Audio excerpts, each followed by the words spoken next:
Assalamualaikum warahmatullahi wabarakatuh. Perkenalkan, saya Rifki, salah satu mahasiswa doktoral di Osaka University. Dan di kesempatan kali ini, saya akan mencoba berbagi pengalaman saya mengurus COE, Certificate of Eligibility, untuk mengundang istri dan anak saya, sehingga bisa tinggal ya dengan visa dependen yang waktunya lebih dari 6 bulan ya, atau waktu yang panjang ya, ketimbang visa turis. Dan kita akan coba lihat apa saja syarat-syaratnya. Nah, jadi pengalaman saya kemarin, saya sangat dibantu oleh pihak support office ya dari Osaka University. Jadi mungkin di sini teman-teman apabila eh, bingung, itu bisa juga menanyakan ke support office ya, atau international office yang ada di kampus teman-teman sekalian ya, yang ada di Jepang mengenai persyaratannya. Jadi ini saya urus syaratnya itu di akhir Desember tahun 2022, mungkin nanti ke depannya ada perubahan-perubahan syaratnya. Namun menurut saya sendiri, syarat-syaratnya ini bisa dibilang tidak begitu sulit dan ribet ya, ketimbang syarat-syarat untuk mengundang keluarga mungkin di negara-negara Eropa ya, yang misalnya mengharuskan beberapa dokumen harus dilegalisir, mungkin dengan apostil ya, atau mungkin dengan syarat-syarat yang lainnya. Nah, kalau untuk mengundang keluarga dari Jepang ya, untuk bisa tinggal bersama kita itu syaratnya ternyata tidak perlu sampai dilegalisir ya, dan diapostil dan sebagainya ya. Jadi sangat memudahkan ya bagi kita untuk bisa mengundang keluarga kita. Nah, langsung saja kita akan coba lihat apa saja syaratnya. Nah, ini saya akan share screen ya di sini. Nah, mungkin di sini kita bisa lihat apa-apa saja dokumen yang diperlukan ya untuk mengurus COE ini. Nah, ini saya ambil dari support office Osaka University ya. Nah, yang pertama kita lihat di sini. Ya. Bagian yang pertama adalah form aplikasinya ya, untuk membuat COE dengan statusnya dependent. Nah, form aplikasi ini tersedia di websitenya Immigration Bureau, atau bisa juga di-download di homepage-nya Ministry of Justice ya di Jepang. Nah, pengalaman saya kemarin, saya datang ke support office ya, yang ada di gedung CIEE ya di Osaka University, atau mungkin bisa teman-teman datangi juga support office di kampus teman-teman semua untuk menanyakan mengenai form aplikasi untuk COE ini. Nah, ketika saya menanyakan formnya, pihak support office langsung meminta email saya. Jadi mereka mengirimkan formnya itu dalam bentuk Excel ya. Coba kita lihat contoh formnya dalam bentuk Excel ya, seperti ini. Nah, jadi nanti pihak support office-nya akan memberikan form aplikasi untuk COE ya dalam bentuk Excel, dan di sini kita bisa mulai mengisi ya, mencicil mengisi, dan menurut saya isiannya tidak sulit ya. Jadi ada 3 tab di sini yang semuanya harus teman-teman isi, dan menurut saya tidak begitu sulit ya untuk mengisi formnya ini ya, hanya data-data pribadi dari kita dan juga keluarga yang akan kita undang. Nah, itu tadi untuk syarat yang pertama ya, yaitu form aplikasinya. Lalu nanti form aplikasi ini setelah kita isi, kita bisa mengirimkan kembali melalui email ke support office, atau mungkin kita print lalu datang ke kantor support office-nya juga, agar mereka mengecek ya, apakah pengisian kita ini sudah benar atau belum.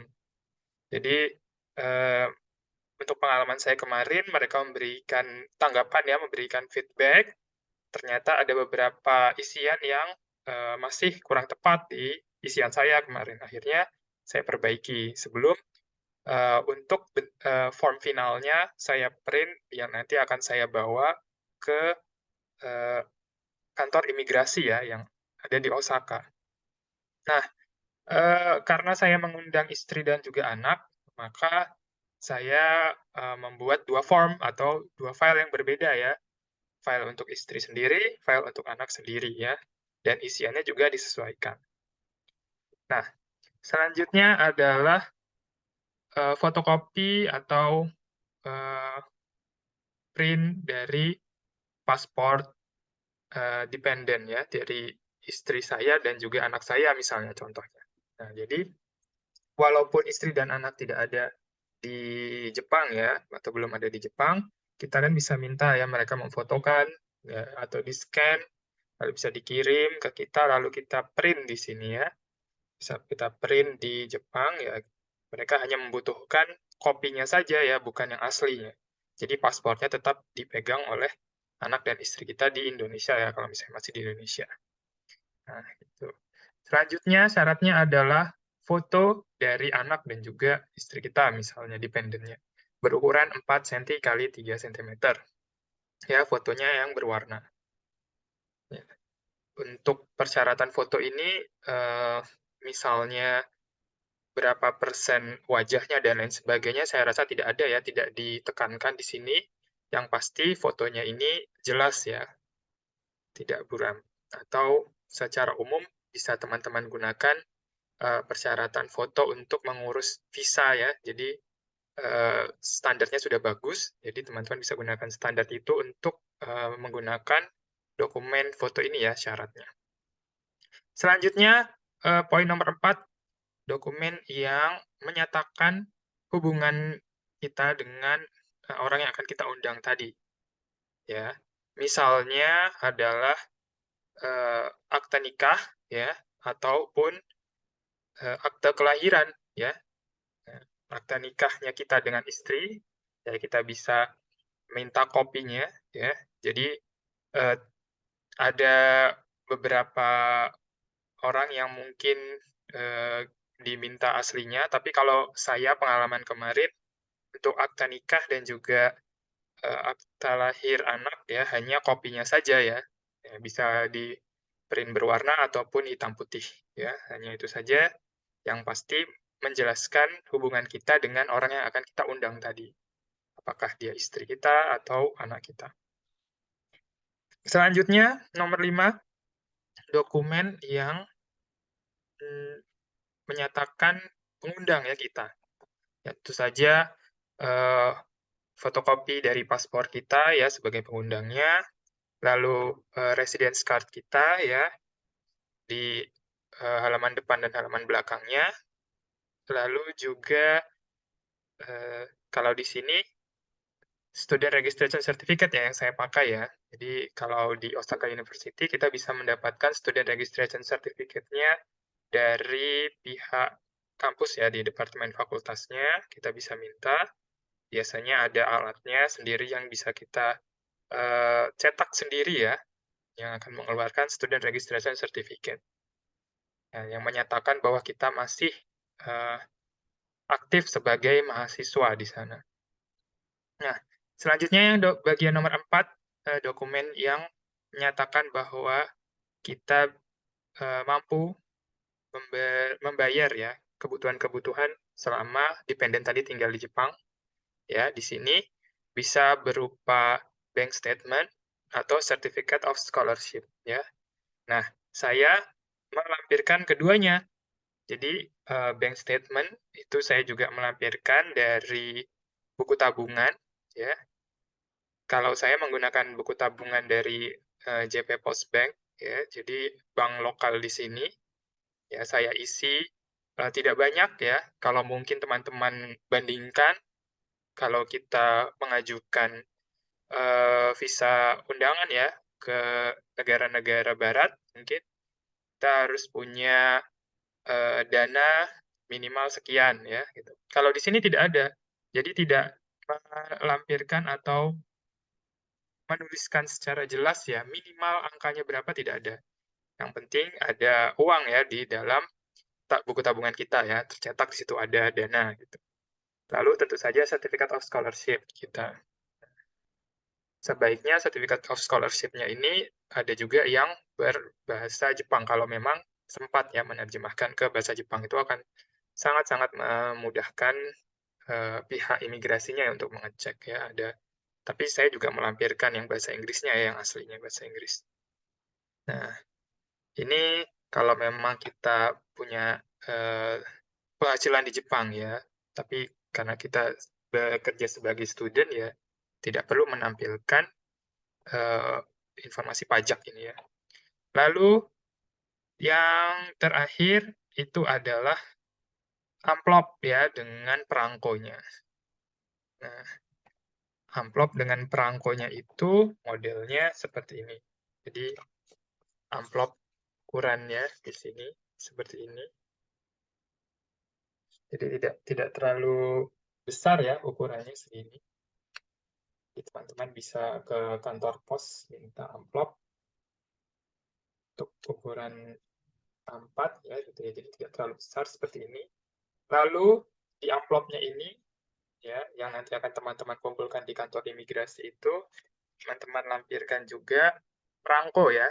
Jadi perangkonya ini teman-teman tempel sendiri ya. Jumlah perangkonya adalah 320 ditambah 84 yen, berarti jumlahnya adalah 404 yen ya. Ini di tahun 2022 ya. Jadi mungkin ini dengan jumlah segini bisa digunakan untuk pengiriman yang ekspres ya. Jadi kalau ceweknya udah jadi ya, sehari atau 2 hari selanjutnya sudah sampai di depan alamat, sudah sampai di kantor, di kotak pos alamat kita ya. Begitu. Nah, lalu selain itu teman-teman juga menuliskan alamat juga nanti di ininya ya, di amplopnya. Jadi amplop kosong ya, ditempelkan perangko dan juga dituliskan alamat lengkap kita beserta nomor telepon. Ya, begitu. Nah, itu dia tadi syarat-syarat dokumennya ya untuk mengurus COE. Lalu pengalaman saya kemarin mengurus COE di kantor imigrasi Osaka ya. Jadi teman-teman bisa melihat lokasinya itu di Google Maps ya. Osaka Immigration Bureau kalau nggak salah ya. Di situ saya datang setelah makan siang ya. Jadi mungkin sampai di sana sekitar jam 1 atau setengah 2. Nah, di sana sudah banyak antriannya.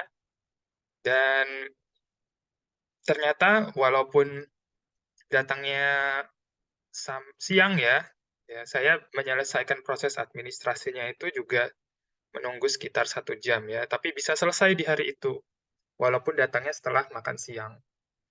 Jadi tidak perlu khawatir kalau memang kita paginya masih ada kegiatan, ya kita bisa hadir datang ke sana kalau memang sudah siap semua syaratnya untuk datang ke sana ya setelah makan siang juga masih akan tetap dilayani. Dan pengalaman saya kemarin di sana itu ada tambahan ya form yang perlu diisi karena istri saya menggunakan hijab, jadi mereka meminta surat keterangan yang menyatakan alasan mengapa istri saya menggunakan hijab ya. Jadi saya tulis dengan bahasa Inggris, lalu saya tanda tangani, lalu saya sampaikan ke petugas di sana. Jadi langsung saja di sana. Formnya langsung mereka sediakan, kita langsung isi, lalu mereka akan memberikan nomor ya, nomor atau surat keterangan yang menyatakan bahwa dokumennya sudah diterima oleh mereka dan akan diproses. Ya. Pengalaman saya dan juga beberapa teman-teman yang saya tanyakan, ketika mengurus COE ini, ya, kalau kita lihat di website itu biasanya diurus atau selesai sekitar 4 sampai 8 minggu ya. Ada yang bilang 2 sampai 3 bulan dan lain sebagainya. Nah, pengalaman saya kemarin di bulan Desember saya urus, lalu di bulan Januari itu sudah sampai di kotak pos di tempat tinggal saya, jadi kurang lebih 1 bulan ya. Nah, jadi ada kemungkinan prosesnya ini cepat karena lengkap ya, dan beberapa syarat juga saya tambahkan misalnya, fotokopi buku tabungan tadi ya, yang memang, kalau memang kita dapat, beasiswa ya bisa melampirkan beasiswa saja, tapi saya melampirkan dokumen tambahan tadi, yang mungkin mempercepat, proses dari pengurusan COE untuk, dependen ini juga. Ya, jadi ada beberapa teman yang kalau memang ada yang kurang syaratnya, itu nanti, pihak imigrasinya akan menelepon ya ke nomor telepon kita ya, misalnya ada yang kurang atau ada surat yang datang menyatakan bahwa ada dokumen yang perlu ditambahkan lagi. Ya, jadi teman-teman kalau memang, bisa bersabar menunggu ya, mungkin sekitar 1 bulanan. Nah, di situ biasanya akan ada informasi apakah ada dokumen yang kurang atau mungkin ada dokumen yang perlu ditambahkan lagi. Ya, seperti itu pengalaman saya mengurus COE. Semoga pengalaman saya ini bisa bermanfaat ya, khususnya buat teman-teman yang akan mengundang atau eh, mengundang keluarga ya untuk bisa tinggal bersama di Jepang ya selama studinya. Terima kasih semuanya. Wassalamualaikum warahmatullahi wabarakatuh.